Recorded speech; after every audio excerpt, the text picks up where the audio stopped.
नमस्कार। इस वक्त आप देख रहे हैं अपना पसंदीदा यूट्यूब चैनल बीपीएस दिसंबर। आज आपके सामने हमारा जो पिछला अध्याय चल रहा है मुगल काल, इससे संबंधित एक महान शासक का जीवन परिचय या फिर उनका शासनकाल कैसे शुरू हुआ इसके बारे में लेकर के आया हूँ वीडियो। आज का जो हमारा अध्याय है वह औरंगजेब का जो शासनकाल है वह लगभग 1658 से लेकर के 1707 ईस्वी तक रहता है। यानी औरंगजेब का जो शासनकाल है वह 1658 से लेकर के 1707 ईस्वी तक रहता है। आपने पिछली वीडियो के अंदर पढ़ा होगा कि लगभग 1658 के अंदर ही जब शाहजहाँ को कैद में कर दिया जाता है और जो शाहजहाँ के उत्तराधिकारी होते हैं जिनमें दारा शिकोह होता है, शुजा होता है, औरंगजेब होता है, मुराद होता है, इन चारों भाइयों के अंदर उत्तराधिकार का संघर्ष चलता है और इन चारों भाइयों में जो विजेता बनता है वह औरंगजेब होता है। यानी कि दारा शिकोह को पराजित करके औरंगजेब 1658 में एक प्रकार से मुगल वंश का शासक बन जाता है, जहाँ पर बादशाह बन करके अपना शासन शुरू करता है। शुरू करते हैं औरंगजेब के बारे में। तो कहा जाता है कि औरंगजेब का जो जन्म है वह नवंबर 1618 में, कुछ एक बुक के अंदर आपको मिलेगा 3 नवंबर 1618 ईस्वी को औरंगजेब का जन्म हुआ था।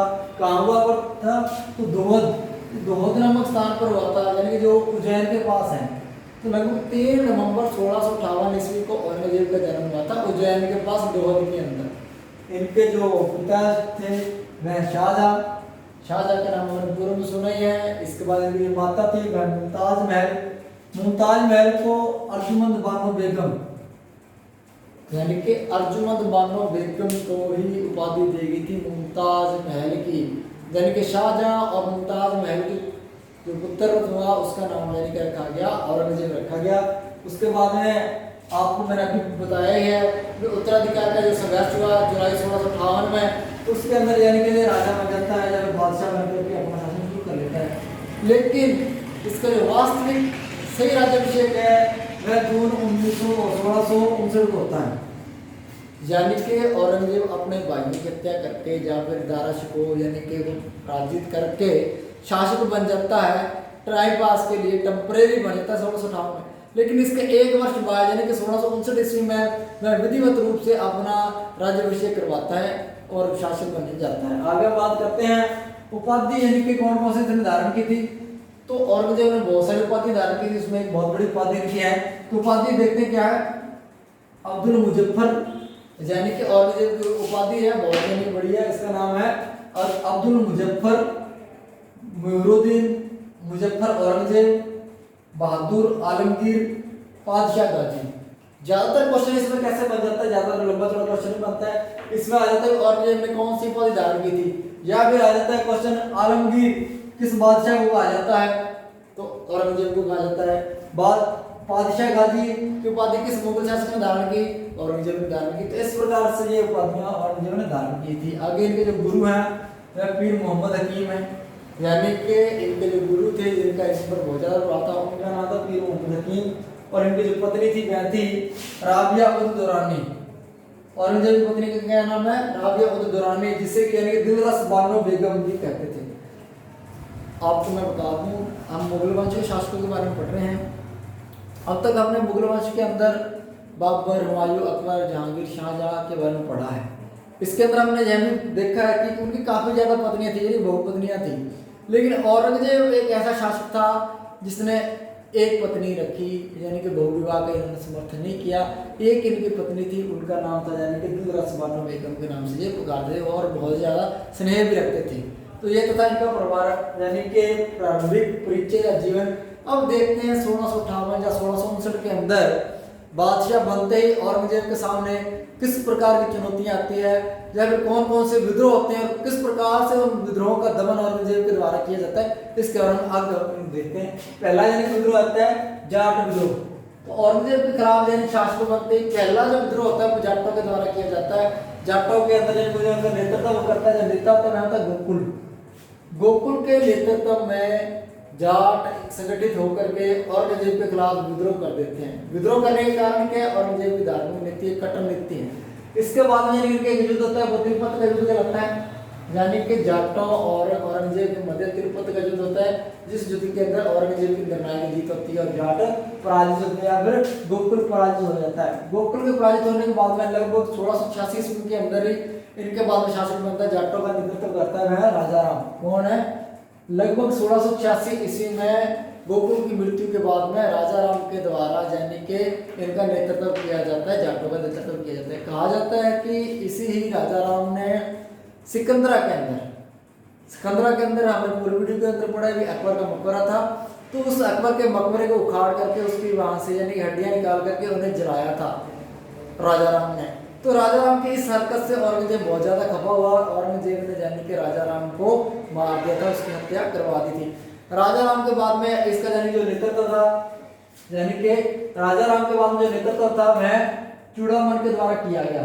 चूड़ामन यानी कि पहले देखिए गोकुल ने विद्रोह प्रारंभ किया, उसके बाद में राजा राम ने किया, और राजा राम के बाद में यानी कि चूड़ामन नामक एक शासक आता है जाटों का, उसने आकर के यानी कि औरंगजेब के साथ विद्रोह किया, अपनी बात रखने की कोशिश की, लेकिन सभी को औरंगजेब ने एक एक करके दबा दिया था विद्रोह को। आगे बात करते हैं सतनामियों का विद्रोह।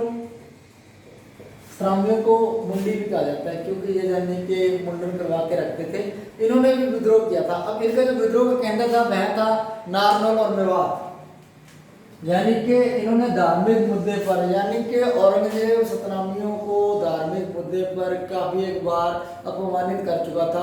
इस कारण से बार बार अपमानित होने की बजाय सतनामियों ने नारनौल और मेवात के क्षेत्र में औरंगजेब के खिलाफ विद्रोह कर दिया था, लेकिन इस विद्रोह को भी औरंगजेब के द्वारा सफलतापूर्वक दबा दिया गया था। आगे बात करें इसके अंदर सिखों का विद्रोह, तो सिखों के साथ देखिए, सिखों के साथ यानी कि जो वैसे तो अकबर के शासनकाल में सिखों के साथ यानी कि मुगलों के बहुत अच्छे संबंध थे, लेकिन जहांगीर ने आकर के इस संबंधों को तोड़ा क्योंकि श्री गुरु अर्जुन देव जी को यानी कि हत्या का जो काम किया था वह जहांगीर ने किया था। उसके बाद यानी कि अब औरंगजेब भी इसी प्रकार की एक गलत हरकत करेगा। अब क्या करता है वह, तो सिखों का यानी कि धार्मिक आधार पर विद्रोह होता है। औरंगजेब जबरदस्ती हिंदुओं को और सिखों को इस्लाम धर्म यानी कि ग्रहण करने के लिए बार बार कहता है, लेकिन ये कोई ऐसे काम नहीं करते। उसी प्रकार का यानी कि एक औरंगजेब के द्वारा जो दबाव है वह सिख धर्म के 9वें गुरु श्री गुरु यानी कि तेग बहादुर जी पर एक दबाव डाला जाता है, यानी कि श्री गुरु तेग बहादुर जी पर भी यानी कि इस्लाम धर्म स्वीकार करने का प्रेशर डाला जाता है, लेकिन गुरु जी ऐसा नहीं करते। इस कारण से यानी कि औरंगजेब के द्वारा उन्हें भी मृत्युदंड दे दिया जाता है। तो पहले यानी जहांगीर ने जो कार्य किया उसके बाद में औरंगजेब ने भी उसी प्रकार का कार्य किया। इस कारण से यानी कि सिख लगातार दिनों दिन यानी कि मुगलों का विरोध करते ही जा रहे थे। आगे हम इसके अंदर देखते हैं राजपूतों का विद्रोह। तो देखिए राजपूतों का मुगलों के साथ बहुत ही घनिष्ठ संबंध रहा है। हमने पढ़ा था हुमायूं का नाम सुना है, तो हुमायूं भी जब संकट के अंदर था, सिंध में अमरकोट पर गया तो वहां के राजपूत राजा जो शासक राणा बीरसाल ने हुमायूं को मदद की। इसके बाद में हम बात करें रानी कर्मावती की, तो उसने भी उसकी मदद की। उसके बाद आगे हम बात करें अकबर, तो अकबर ने तो यानी कि अपने साम्राज्य को बनाए रखने के लिए, शासन को स्थापित करने के लिए राजपूतों से वैवाहिक संबंध स्थापित किए। पहले आमेर के शासकों से स्थापित किए, उसके बाद मेवाड़ के, फिर इधर बीकानेर के शासकों से वैवाहिक संबंध स्थापित किए।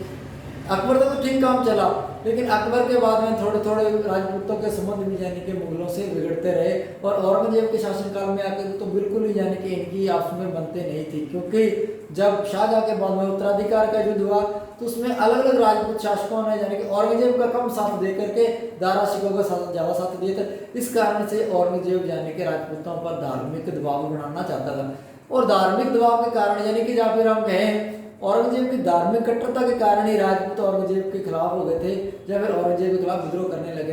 अब देखते हैं किस प्रकार से आगे है। तो औरंगजेब का पुत्र था अकबर, जिसे इतिहास के अंदर अकबर द्वितीय के नाम से जाना जाता है। देखिए अकबर पहले अलगाया था, अब औरंगजेब का पुत्र है, उसका नाम भी अकबर है, इसे अकबर द्वितीय के नाम से पुकारा जाता है। इसने भी यानी कि विद्रोह कर दिया था। अब इस विद्रोह को यानी कि आगे बढ़ाने का विषय जाता है, कहा जाता है कि जब औरंगजेब के खिलाफ अकबर ने विद्रोह कर दिया तो वह पहले यानी कि मेवाड़ के शासकों की शरण में गया, उन्होंने उसको प्रोत्साहित किया। उसके बाद मेवाड़ के शासकों, मारवाड़ के शासकों के पास गया, मारवाड़ के शासकों ने भी यानी कि अमर सिंह द्वितीय को यानी कि काफी प्रोत्साहन दिया, उसको अपने पास रखा। तो इन सभी बातों से यानी कि काफ़ी ज़्यादा खफा या नाराज हो गया था औरंगजेब। इसलिए औरंगजेब ने आकर के इनके साथ संघर्ष किया, इस विद्रोह को दबा दिया। लेकिन वहाँ से भाग करके यानी कि अकबर द्वितीय महाराष्ट्र में चला जाता है, मराठों की शरण में चला जाता है। मराठे भी उसे शरण देते हैं, लेकिन उसे लगता है कि मेरे को यहाँ पर भी आकर के यानी कि औरंगजेब मरवा देगा, इसीलिए वह मराठों को या महाराष्ट्र के क्षेत्र को छोड़ करके आगे फारस में चला जाता है और वहाँ पर उसका निधन हो जाता है अकबर द्वितीय का। ये तो थी अकबर द्वितीय की स्टोरी, यानी कि औरंगजेब उसे मारना चाहता था। आगे इसके अंदर देखते हैं यानी कि मराठों के साथ किस प्रकार से संबंध थे औरंगजेब के। तो मराठों के अंदर देखिए जो शिवाजी थे वह भी यानी स्वतंत्रता सेनानी थे या स्वतंत्रता के बहुत प्रिय थे। औरंगजेब की वह अधीनता स्वीकार नहीं करना चाहते थे। इसी कारण यानी कि एक बार मुगल सेनापति उस समय राजा जय सिंह जी थे, इनके और यानी कि शिवाजी के मध्य एक संधि होती है जिसे पुरंदर नामक स्थान पर हुई थी, इसलिए उसको पुरंदर की संधि कहते हैं। तो जो पुरंदर की संधि है वह लगभग जून 1665 ईस्वी को होती है, यानी कि पुरंदर की संधि किन किन के मध्य होती है। तो पहला इसका आंसर आ जाता है वीर शिवाजी और मुगल सेनापति राजा जय सिंह के मध्य पुरंदर की संधि होती है जून 1665 को। कुछ एक बुक में अंदर आपको तारीख मिल जाएगी, 23 जून 1665 ईस्वी को पुरंदर की संधि होती है। इसके अंदर यानी कि शिवाजी के पास 35 किले होते हैं, इनमें से यानी कि लगभग 12 ही किले शिवाजी के पास रहते हैं, बाकी सारे किले यानी कि वह मुगल शासकों को देने स्वीकार कर लेता है। शिवाजी मुगलों की अधीनता स्वीकार करते हैं, लेकिन अधीनता तो किस प्रकार के स्वीकार करते हैं, यानी कि मुगलों के कहने पर वह औरंगजेब के दरबार में चले जाते हैं। औरंगजेब वहाँ पर उनके साथ अच्छा व्यवहार नहीं करता, उनका अपमान करता है और शिवाजी को पकड़कर जेल में डाल देता है। लेकिन वहाँ पर अपने कुछ एक विश्वास पात्र सैनिकों के सहयोग से शिवाजी और उनके सैनिक वहाँ से निकल जाते हैं और आगे बाद में महाराष्ट्र में चले जाकर के अपनी स्वतंत्रता की गतिविधियों को आगे बढ़ाना शुरू कर देते हैं। शिवाजी की मृत्यु के बाद उनके पुत्र संभाजी शासक बनते हैं। इन्होंने भी औरंगजेब का विद्रोह लगातार यानी कि जारी रखा था, ठीक है। यानी कि लगभग उसके बाद में इनकी हत्या 1689 में कर दी गई थी। इसके बाद आगे हम बात करें दक्षिण, तो पूर्व वीडियो के अंदर हमने पढ़ा है शाहजहां में कि लगभग अपने शासन के ज़्यादातर जब वह शासक नहीं बना था औरंगजेब, गवर्नर के रूप में भी उसने दक्षिण के अंदर बहुत सारी अपनी सेवाएं दी थी। उसके बाद में बादशाह बनने के बाद देखिए औरंगजेब का शासन काल है 1658 से 1707 रहता है, लगभग 50 वर्ष का शासन काल है। तो उसने अपने शासनकाल के प्रारंभिक 50 वर्ष तो उत्तर में भारत में गुजारे, दिल्ली आगरा के आसपास गुजारे, और जो अंतिम 25 वर्ष थे वह उसने दक्षिण भारत में गुजारे। और दक्षिण भारत में उसने यानी कि जाकर के 1682 से यानी कि आरंभ शुरू करता है। पहले वह बीजापुर को पराजित करता है, गोलकुंडा को, यानी कि दक्षिण में जाकर के वह बीजापुर गोलकुंडा को अपने क्षेत्र में मिला लेता है, उन्हें पराजित करके अपने अधीन कर लेता है। लेकिन कहा जाता है कि मराठों के साथ काफ़ी लंबा संघर्ष चलता रहता है।